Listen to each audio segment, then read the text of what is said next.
Welcome to Koffee Talks, a Pokemon card collecting podcast, featuring David Person, owner of the world's most complete English Pokemon card collection, and Dan Norton, a longtime collector with all the knowledge behind the cards. Dan, you don't expect me to just start talking right now, right? Like this, you're going to give me some kind of formal notice or warning that we're about to begin the video, correct? No, I just expect you to start talking. I've even got food because I know the first 2 minutes of the podcast is you talking. Wow. Talk about expectations. Don't eat on camera, whatever you do, because I'm going to tell you there's some social media podcast influencers are going to say that you're doing certain things because they like to speculate. So good luck with that. You just put yourself in a real precarious position. Dan, I read something and here's what it said. It said a loan at a bank can take 30 years to pay off. If you rob a bank, you're out in 10. Follow me for more financial advice. Dan, you see, Dan, you don't have any money. All of your money's tied up in Pokemon cards. So anytime we talk money, although you certainly seem to have enough money to buy whatever Pokemon stuff you'd like, despite the facts that it's basically your sugar mama doing that spending. Not really, because you've sold a few cards in the past that have produced a few dollars that you spend. But really, money is not your thing, Dan. So thank goodness for that. Dan, you want to stop eating for just a second and say hello to our audience and let them know if there's anything else you'd like to particularly focus on, whether or not that's a follow-up from a previous video or a comment or two that you read that was interesting or anything that's going on in your life other than the dog running around outside at the current moment? No, that's about it. You normally decide the topic of the podcast, and I don't get a say in it unless I force my way in, so I've just let that happen. Hopefully people can't hear Cass. If people hear barking, it's Castiel. He's outside. Elton's in because Elton's an escape artist and keeps burrowing under the fence, so he's not allowed to be outside on his own for too long. Boy, sounds like the kind of leash that Lore keeps on you. I'm sure they're really enjoying. Hey, folks, put in the comments how much you're enjoying Dan eat on the podcast, okay? That is definitely a sign of respect. It looks like he dressed up for you and he's eating on the podcast, so that's nice. Dan, I've recently, here's what happened. I've been going through my cards. I've been trying to go all the way back to the beginning and look to make sure I actually have every single card the way that I'm supposed to.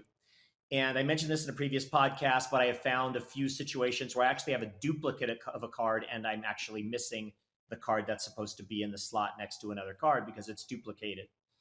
And so I've gone on, and one of the ones that I bought recently was from either Expedition or Skyridge or something. I bought a reverse holo. I bought it from Rusty, and I saw it out there, and he was kind enough to sell it to me and take it off, the listing. And I said, I need you to do me a favor. I need you to crack open the PSA 8 case for me or whatever, because none of my cards in this set are PSA or any other type of graded. And the cards that I have in the set are very high quality because I've used 2 and 3 different sets at a time to build my card sets over the year for trying to focus on that top grade condition.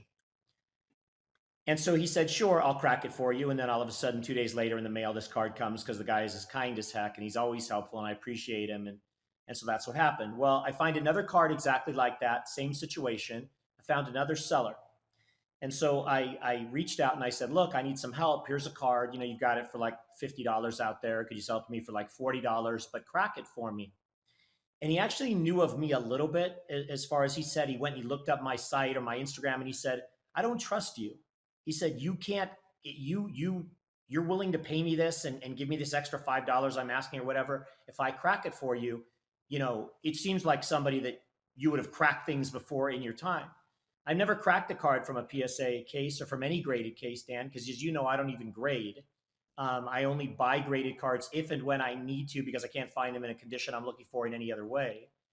And ultimately, he decided not to crack it for me. He just didn't feel comfortable, even though he said he had cracked quite a few cards and he'd actually watched YouTube videos on the internet to determine how to crack cards many years ago.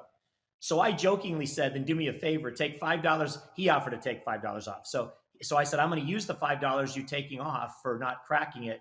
And I said, I'm going to use it to send it to Rusty, and I'm going to have him crack it for me as a favor. So, Dan, you ever cracked a card? Do you know anything about cracking graded cards, Dan? Anything? Any previous experience with any of that? No, I've never done it personally. I mean, you know that there's very little graded stuff in my collection as well.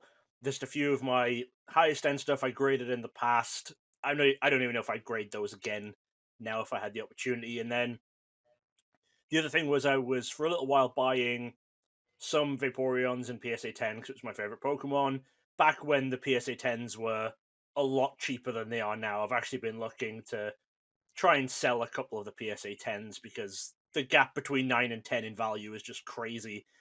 You know, I have the first edition jungle and the no symbol jungle, the error card in 10s.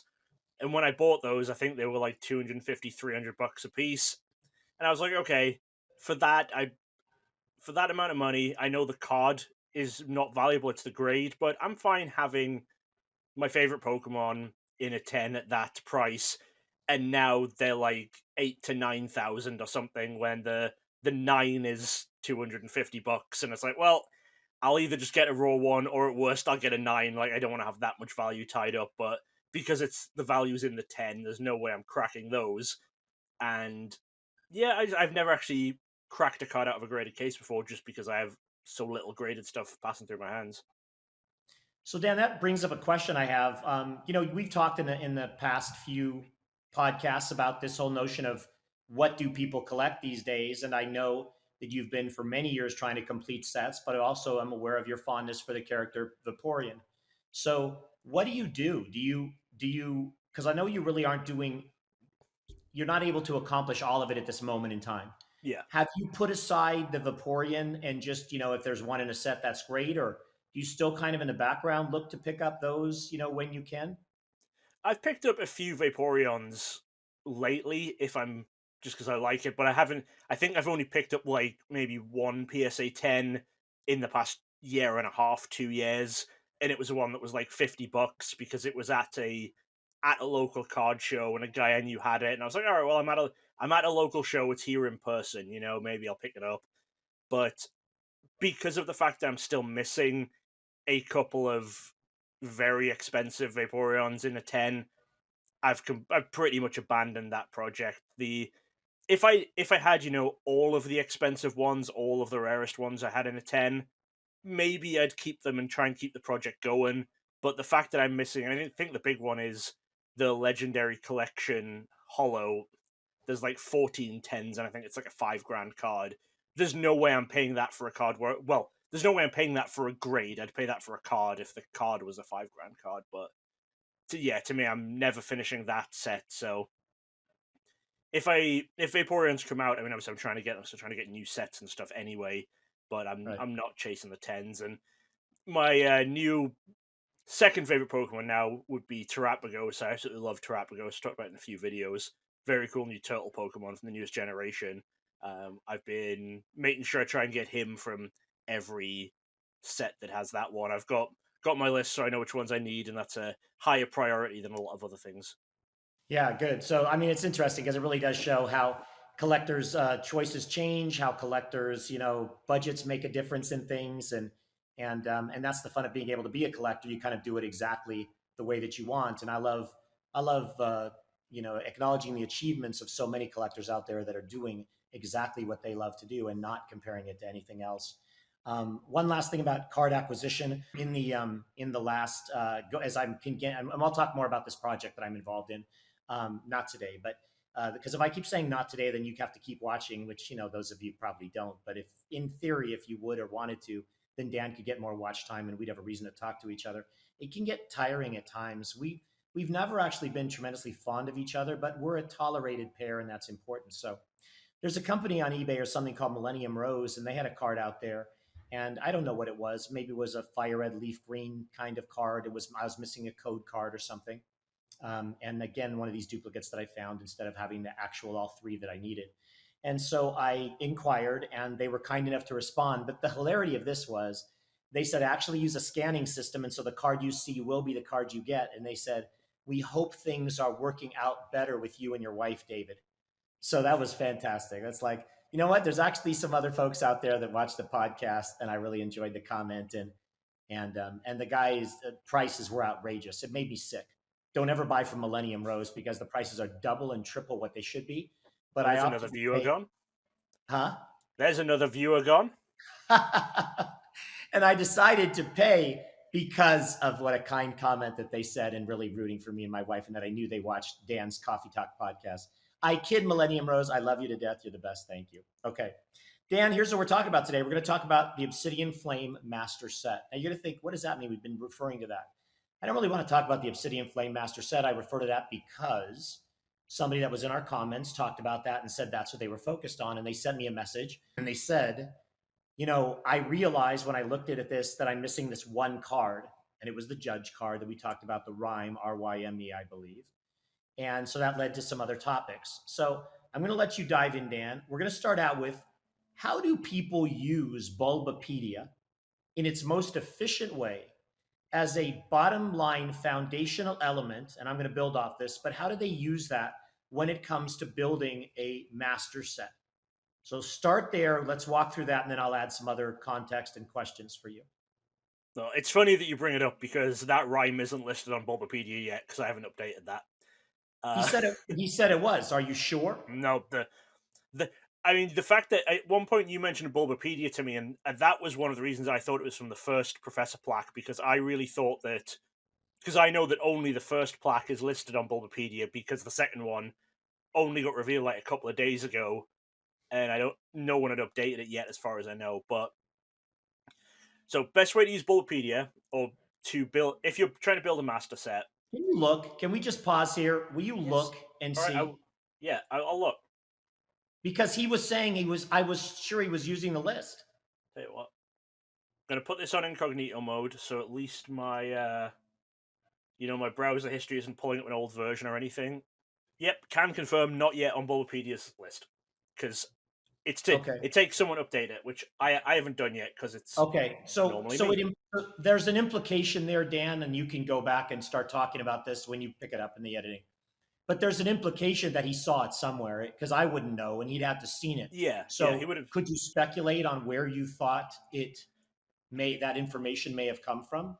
Yeah, well, I know he sent you a photo, so I have a pretty good idea where he saw it.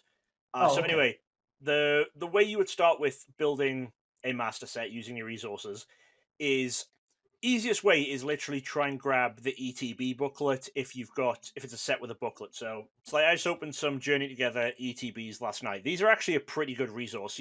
These lists of cards are on Bulbapedia, but a visual guide is a good place to start. This isn't going to have variants and stuff in, but this at least will show you what every card in the set looks like, which is great for if you're going to be looking at variants and stuff. You can at least see what the card looks like, and then deduce from that what your variant is going to look like.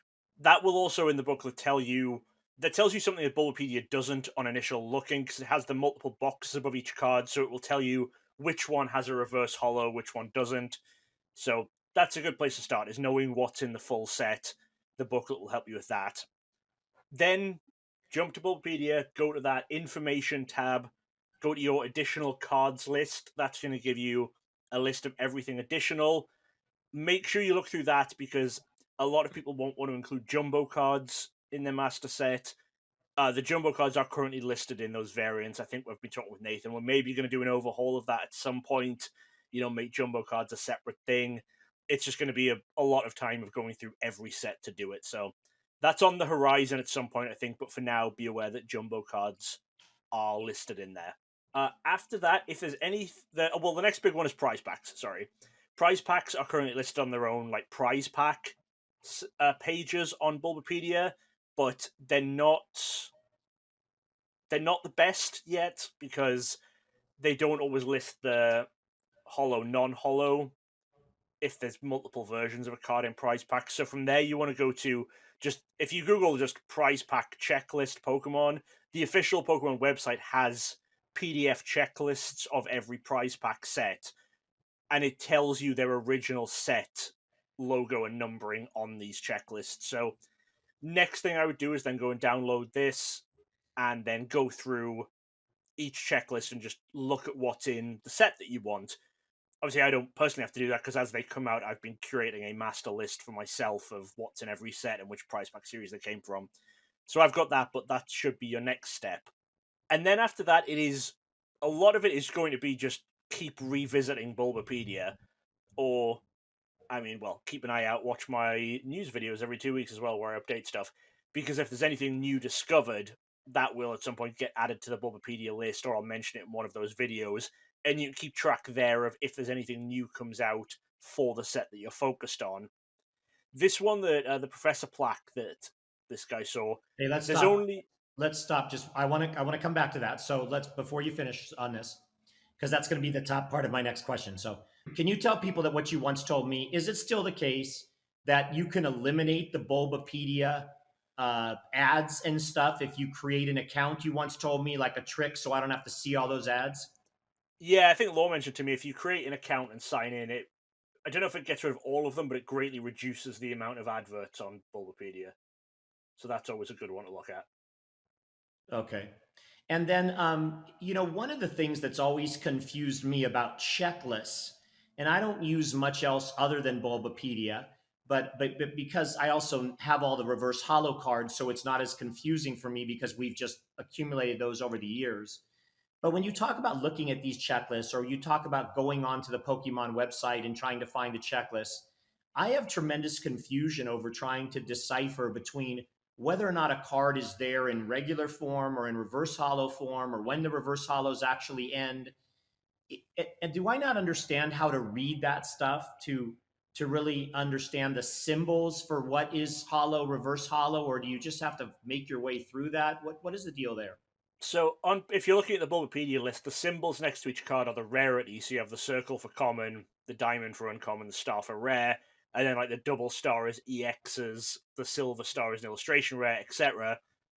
Generally, in a set, anything with a circle, diamond, or single black star as the rarity logo is going to have a reverse holo version. Um, there are a couple of minor exceptions, like we talked the other week about Call of Legends. The basic energies from that set, they only come in reverse holo. But generally, it's going to be everything that's not, an EX or better is going to have a reverse holo version.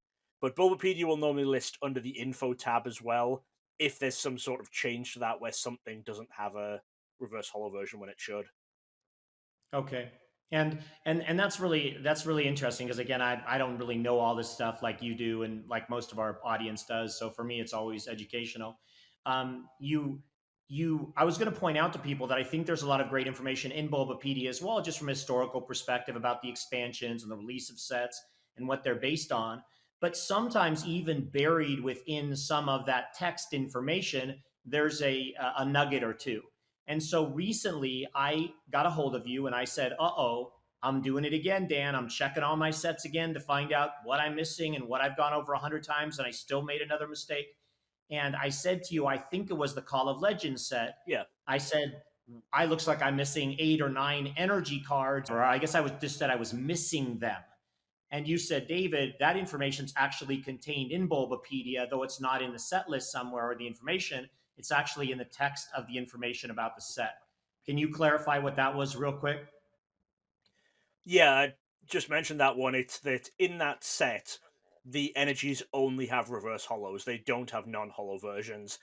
The HGSS base set has that style of energy cards only in non-foil, and then they made them reverse holo in Call of Legends.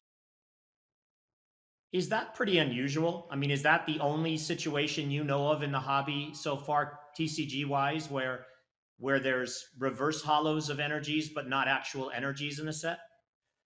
Reverse holos, I think so, but in a lot of EX era stuff, there were special foil types of energies that only came in foil, which some of them look reverse foil, but they're not the same reverse foil as the era. If you look at like Power Keepers or Holland Phantoms, the reverse foils or alternate foils for those sets had, the set name in the corner, but the energies were like full art, all foil there. Those didn't have non-foil versions, but I haven't opened enough of that set, or I haven't opened it in a while to remember if those came in the reverse holo slot or in the holo slot, but you would get just foil energies in a lot of those sets.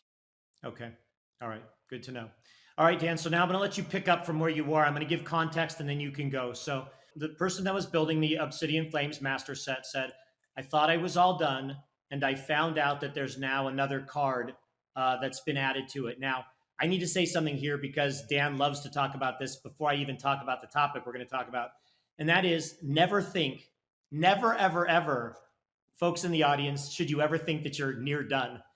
Because as Dan has pointed out, these sets will get variants 2, 3, 4, 5 years down the line. Something else comes out and all of a sudden pops up, and we're like, oh my goodness, you've got to be kidding me. So, done is a term for a relative moment in time. But with this relative moment in time, he said, look, there's a judging card, or there's a card. Can you tell me about it, David? Do you know about it? Whatever. So I thought the lead off for this would be cards that are variants that have been gifted. And that's the topic. I'm going to have Dan talk about this specifically. Dan, if at all possible, maybe you can put an example of the plaque that we saw the picture of in whatever. But I want you to talk about cards that are gifts. They're not actually necessarily widely available. Yeah. And that actually brings up a point, because sometimes you say, gosh, they ought to be widely available, or they don't count. So maybe I'm questioning your logic on this. But take it from there, never Dan. said What are your that. thoughts? I've said that that's other people's logic that I don't agree with. I've never said something needs to be widely available to be part of a master set. That's something other people have said that I disagree with. But Dan, isn't it legitimate? You say, okay, you said yesterday or the day before, I feel like we're in this playground. You said, Dan, you said, Dan, you said that sample set, or that's not a good example, the FPO set. Oh, those are just test prints. Those because were it's not an official release. okay. But my thing isn't about how rare they are. There could be 100,000. Yes, they are. The plaques are an official release. Okay, you know that the FPO cards were found in packs, right? You know that Rusty test printed packs. That Rusty got some from a Wizards of the Coast employee, and some others were found at a Goodwill in Seattle. They were not officially released. They were test printed cards in test printed packs. They were not packs that were ever sold. They were not packs that were ever officially given out by any means. But the plaques are. The plaques are officially awarded to professors. That's the difference. It's nothing to do with rarity. There could be 100,000 of each FPO card out there, but I still wouldn't count it towards master sets or count it as a variant because it wasn't an official release. But the plaques are. Do you know that if you play games with people, if you have friends that you play games with, you play games with Laura's parents or whatever, if you never let them win, Dan, they will not keep playing the game with you. I'm just letting you know. You, at some point, you're going to have to put aside your little ego, your big ass ego, and you're going to have to let someone else win. Okay, Dan, continue on about the plaques. If ever you make an argument and you're right, I'll let you win. Oh, that seems. You know what? That seems fair. That seems like a good idea. Okay. Right. So go ahead. Talk about gifts and plaques and things. Yeah, so basically every Professor promo is a gift in some way. Any card that you see with the Professor Program logo on has been gifted in one way or another. There's Stop. Okay. Are you saying they're not? Those cards are not available whatsoever on the Professor websites? Some cards with the Professor logos are available on the Professor store, but you can purchase them with points, and they're points that you earn by doing Professor events. So whenever you judge an event, you get an amount of points depending on the size of the event. You know, a local league gives you a couple of points. If you judge or work a regionals, you get more points. And you can choose to spend those points on whatever of the Professor things you want. So I guess that's not 100% being gifted to you, but it's not something you can ever go and buy. Like, I can't go and say, I'm not a professor, but I would like to spend money on the Professor store for these. You can't. It's only professors who have access to them. Okay. I mean, again, I know we're kind of really trying to refine the lines, but I just think it's important because, you know, like you said, evergreen, you want this to last for a while and really be specific to the information. So, sure. So go ahead and continue on with the idea of the professor cards. Yeah, so anything with the Professor program on it is never available for purchase anyway, for money, I'll say. You can never buy a Professor card directly from TPCI or directly from a distributor or a store or anything in any way. The only way is the secondary market from professors who've earned it. And there's a huge array of releases for Professor promos. You know, there's there's disease plaques, which are the rarest at the moment. That's a very, very special recognition thing where every year a couple of professors are selected. They get a plaque with their name in the middle slot and 8 exclusive cards. We have the Professor Cup promos, which are Friends in Galar, Sinnoh, Haisu, and then the Community Center card was the most recent one. If you play in the Professor Cup, you get one of those, which again is an event only open to professors. Those have like top 8 and staff versions and stuff too, which again offer winning or staffing Professor Cups. There's the Voltorbs, which are high demand right now because they're 151.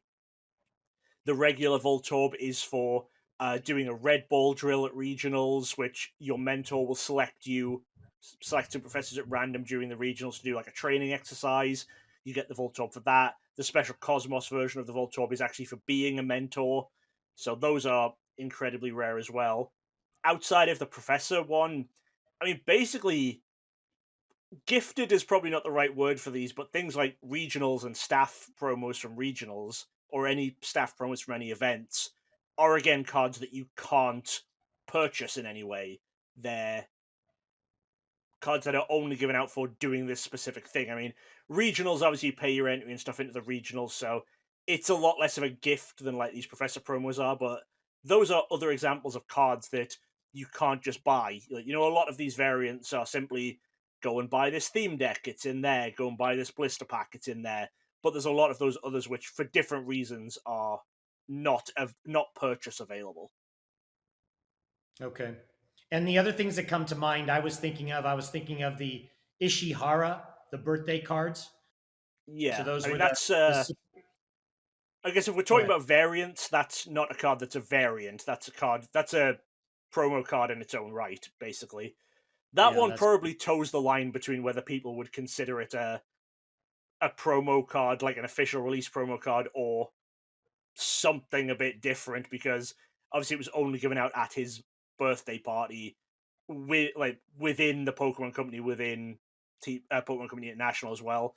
But that one, it's definitely not a variant. It's a completely separate promo card that doesn't exist in any other form other than this special version. Which yes. again, it was gifted. I think it was 242 copies made total. It's 2 full 11 by 11 sheets.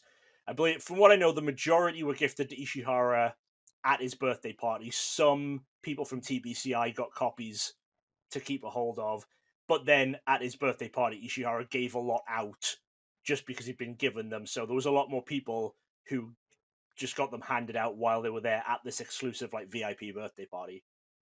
Okay. And I'll just allude to one more. You're right about that. These really, I forget sometimes that because I'm collecting every single card, right? So, Yeah. so variants work for the sets, but other cards that don't fit in, they're still considered English version cards. So the ones that I also will mention is I know there was some kind of card made. I don't know if I've ever seen it or maybe seen a copy once of a Katy Perry card that was made for her at one point. Yeah, There's those a were never Seaborn wrapper. What? those have never sold. No, There's I know they've never sold. I know, Yeah. I know. I As just was far just as we wondering. know, as far as we know, there's one official copy of each out there. There's 3 different ones. There's Katy Perry, Post Malone, and J Balvin. They did songs for the soundtrack to something or other. I can't remember what the soundtrack was, but they did Pokemon related songs for a Pokemon soundtrack, and they got these special 1 of 1 copies of cards.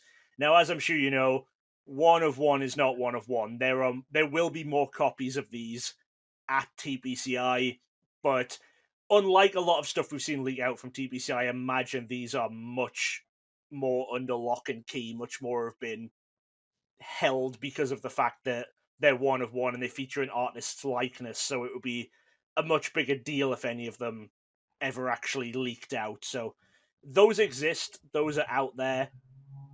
The only way I can ever see you getting any of them is if one of them puts it up for like a charity auction or something. I don't ever see them selling it just because they need the money. Right, and just to finalize that category real quickly, another one that comes to mind is the Doug Ferguson card. Now, again, the Doug Yeah. Ferguson was a production manager, I believe, and so he was gifted cards at his retirement. The rumor is that he was just gifted jumbo cards, either 5 or 10 of them or something. And then recently, one of the artists or the actual artist of the card, who had also been given one in regular size under the table, but not a blue back, an actual, I think it's a white back. Yeah, it's like a printing proof. A printing proof situation, but in a regular size card. Yeah. That actually came up for auction, and I was fortunate enough to acquire that. Yeah. And I spoke to Doug Ferguson about that, and he was absolutely bewildered and shocked that it even was in existence, because he had been promised by the company that there were no cards of regular size whatsoever, even from a proof standpoint, that had ever been produced. So that was interesting. Sure. And we can show that sometime. But okay, last thing about this, because it just came to mind, and since I know we've kind of roamed off the variant path, but in this gifting path, something else came to mind, triggered me, and maybe will trigger you, Dan, to anything else. I'm going to call them they're the illustrator cards, Dan, the ones where the people, I can't think of the name. Art Academy. The Art Academy cards, that's exactly right. So those, again, are very limited release promos. They're not variants. They don't have any set logos or anything on them. They were never tournament legal or anything like that. Those are, there's officially 100 copies of each, plus an amount of extra copies of each leaked out from somewhere at TBCI. But probably a very small number of these extra copies, probably like 5 to 10 of each, just from where I've seen them selling on the open market. Because of the 12 winners, obviously I'm talking about the North America Oceania contests here rather than the Japanese contest, but there were 12 winners. 8 of them sold most of their copies straight away. That's the 8 that I have. They sold them very quickly. There was one more winner, which was the Mew winner. He's sold a lot of his, but drip fed them. Like, he was selling them at one a month or one every 2 months over a very extended period of time. His were always selling for a lot more than the others, because he openly said, I'm not going to do more than one every couple of months. And then the other 3 winners, 2 of them I don't think have ever been publicly identified, and then one other one had said that they were not selling a single copy of their 100. So the only ones of theirs that are out there are these extra copies. That's the Kyogre winner. The only ones of the Kyogre that are out there have come from TPCI as extra copies. And then 2 of the Pikachu, I only know for definite that some came from TPCI. We don't know if either of those 2 winners have ever sold any themselves, because we've never identified them. Okay. So I just, again, trying to be comprehensive for you guys watching. So, hopefully this interests you, and it also creates questions that you may have that you can pose in the comments and we can address further. All right. I'm going to go back. I'm going to full circle back now to when we started talking about these professor promos. I'm going to focus down specifically on one that I think is very interesting, and it's the one that's most rare. Typically, I'm going to describe it quickly, and I'll let Dan correct me, and then we'll close up. So starting last year, to my knowledge, they started giving away these acknowledgement plaques to people that were in the professor business at Pokemon tournaments. And as Dan alluded, they had a name of the person, and they had 8 cards on the plaque. It was 3 years ago. 3 years ago, they started doing it. Starting 3 years ago, whenever I say a number, you just multiply by 3. So not starting last year, but starting 3 years ago, they did this. You could wait for me to finish and correct. You don't got to just jump in and cut me off, because with the amount of mistakes I make, I can't get a full sentence out with you. You're going to correct me every 2 words. Yeah. So basically, 3 years ago, they did this, and they kept these plaques going, this idea of acknowledgement for the next couple of years. And apparently the same cards were given out, but to other professors on different plaques. And then just recently, they've now changed them, the cards, and they've gone ahead and now they've started to acknowledge a new round of professors. Yeah. And so one could argue, Dan will step in a minute if he gives me a chance to even finish the sentence, that maybe they give out 3 or 4 a year, or 4 or 5 a year to different people. And the reason that these are so difficult to acquire, of course, is one is they're very personal and honorary to the person receiving them. But it's also the fact that a lot of these professors would feel like if somebody found out that they were selling them in any way, they might feel like they would be judged for deciding they wanted to monetize that award. And so, anytime that I've had the good fortune, well, the one time I've had the good fortune to be able to acquire these 8 cards, I've had to be very careful in making sure that I would never reveal which professor would be the one selling. And I don't judge why and how they sell. There are some people that, when you're going to make quite a bit of money for 8 cards and it helps their life, the more power to them. It's a win-win if you can keep out all the people that are going to judge it based on the fact that, oh, you have no business, that was an award or whatever, which I don't get into. So Dan, that was just my quick little diatribe about the most limited of these cards. They are beautiful full art cards, Yeah. and very unique. And Dan, did I get anything wrong in the way that I described that? No, I'll give a little bit of some extra info. So I will say when people talk about them needing to remain anonymous as who's selling them, I think it's less about being judged by other people. I mean, there's going to be idiots online, like the same people who say World's winners should never sell their trophy cards or whatever, but within the professor community, no one's going to judge them for making some money. I think the concern is they think, oh, if TPCI found out that I sold this, maybe they'll think I'm not appreciative, and maybe I won't get any other similar awards or different awards in future. Maybe I'll be put to the bottom of the pile. So that's the big thing. So the reason they kept the same ones for a few years, the original plaque was the 8 gym leaders from Sword and Shield, and it was the full art versions of the supporter cards with the Professor Program logo on. And the first year they gave them out, I think it was 6 copies went out. And then the 2 years after that, it was another 4 or 5 per year. And then the reason we're now switching it up is that there was one of the gym leaders from Scarlet Violet, I believe, just got their full art card in Stellar Crown like 2 sets ago. So they were waiting until all of the gym leaders had all of their full art cards for this generation so they could do that. So likely these will remain as the plaque promos for another couple of years. When another generation starts, and then we get to whatever game comes after Scarlet Violet, I guess. If we then get to a point where another set of 8 gym leaders have full art cards, maybe those then become the new plaque promos. Dan, my last question is this. You went back, we were talking at the beginning, you were talking about how you go about building this master set. We went through all the different steps. You alluded to Bulbapedia, and you and I went offline for just a quick minute, and we're just chatting about the fact that I was debating, how did this person know that the rhyme card from the new plaques was included in the Obsidian Flames master set? Because I thought it must have been on Bulbapedia. You said it was not, because you hadn't put it there yet. But then you said you had a theory based on a picture I sent you of how he might have found out about the card. Can you articulate that just real quick? Because this is obviously another way that people find out information. I imagine he just saw the professor who received that post it on Verbank or post it on some other social medias, because the one that he sent, it was Lucy Yang, I believe, is the professor who posted it. She was the first one to receive this new plaque. There's going to be about 5 or 6 people, I think, total this year getting it. But I've just been told that Lucy received hers first because the person who hands them out was like seeing Lucy in person a couple of days after they were all set up, so took it in person.